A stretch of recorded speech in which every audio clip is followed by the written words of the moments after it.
ఈ ముద్రని ఇలా daily 10 or 15 minutes early morning and evening practice చేయడం వలన బ్రెయిన్ స్ట్రాంగ్గా తయారవుతుంది. అలాగే బ్లడ్ సర్క్యులేషన్ బాగా అందుతుంది. ఈ ముద్రని డైలీ ప్రాక్టీస్ చేయండి, బ్రెయిన్ స్ట్రాంగ్గా తయారవుతుంది, బ్లడ్ సర్క్యులేషన్ బాగా అంది, మెమొరీ పవర్ బాగా పెరుగుతుంది. ఈ ముద్రని daily 10 or 15 minutes early morning and evening practice చేయడం వల్ల మెమొరీ పవర్ బాగా పెరుగుతుంది. డైలీ ప్రాక్టీస్ చేయండి, మీ చేతిలోనే మీ ఆరోగ్యం ఉంది. నా సబ్స్క్రైబర్లు పుట్టిపోతే అరగంతులు.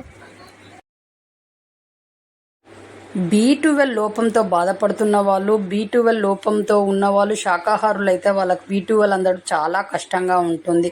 అయితే మనం మామిడికాయ తింటాము, కానీ టెంక ఉంటుంది, దాన్ని పాడేస్తూ ఉంటాము. అలా కాకుండా ఆ టెంకల్లోని ఉన్న జీడిని తీసి బాగా కొంచెం వేడినీళ్ళలో బాగా ఉడికించి ఆ తర్వాత బాగా ఎండలో ఎండపెట్టి దాన్ని ముక్కలుగా చేసి బాగా పొడి చేసి డైలీ మనం తినే పదార్థాలలో ఈ పొడిని చల్లి తినడం వల్ల మనకు B12 అనేది బాగా చక్కగా అందుతుంది. B12 లోపం నుంచి బయటపడతారు. కాబట్టి డైలీ ఇలా తినండి, మీ B12 లోపం పోయి మీరు హెల్తీగా అవుతారు. అలాగే మీ చేతిలోనే మీ ఆరోగ్యం ఉంది. నా సబ్స్క్రైబర్లు పుట్టిపోతే అరగంతులు. రోజు కొద్దిగా సొంటి పౌడరు మనం తినే ఆహారంలో కలుపుకొని తినడం వలన నెలసరి టైంలో రక్తస్రావం అనేది అధికంగా కాకుండా ఉంటుంది. అలాగే 3 రోజులు సొంటి పొడిని అన్నం తినే ఒక ఫస్ట్ ముద్దకు తినడం వల్ల కడుపులో నొప్పి కూడా రాకుండా ఉంటుంది ఆ నెలసరి టైంలో. కాబట్టి ఈ విధంగా చేయండి, మీరు హెల్తీగా ఉంటారు. అలాగే మీ చేతిలోనే మీ ఆరోగ్యం ఉంది. నా సబ్స్క్రైబర్లు పూర్తి ఆరోగ్యవంతులు. ఈ మండే ఎండల్లో పుచ్చకాయ తినడం చాలా మంచిది ఆరోగ్యానికి. కానీ కరెక్ట్ అయిన టైంలో తినకపోతే అది అనారోగ్యానికి దారితీస్తుంది. ఎలా అంటే భోజనం అనంతరం వెంటనే పుచ్చకాయ తినకూడదు. అలాగే ఫ్రిడ్జ్ నుండి తీసిన వెంటనే తినకూడదు, కాసేపు అయినాక తినాలి. అలాగే పుచ్చకాయ తినేటప్పుడు విడిగా ఏవి తినక ముందుకు తినడం వల్ల చాలా మంచి జరుగుతుంది ఆరోగ్యానికి. అలాగే తక్కువ మోతాదులో తినండి, ఆరోగ్యంగా ఉంటారు. మీ చేతిలోనే మీ ఆరోగ్యం తిన సబ్స్క్రైబర్లు పుట్టిపోతే అరగంతులు.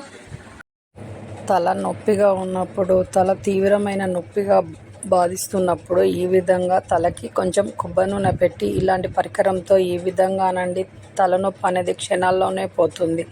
ఇలా మీకు తగ్గే వరకు చేయడం వల్ల క్షణాల్లోనే తలనొప్పి పోయి మీరు హెల్తీగా అవుతారు. అలాగే తలనొప్పి అనేది రాకుండా ఉంటుంది. ఇలా వారంలో 2-3 సార్లు చేయండి, మీ తలనొప్పి అనేది రాకుండా ఉంటుంది. మీ చేతిలోనే మీ ఆరోగ్యం ఉంది. ఆ సబ్స్క్రైబర్లు పూర్తిపోతే ఆరోగ్యవంతులు.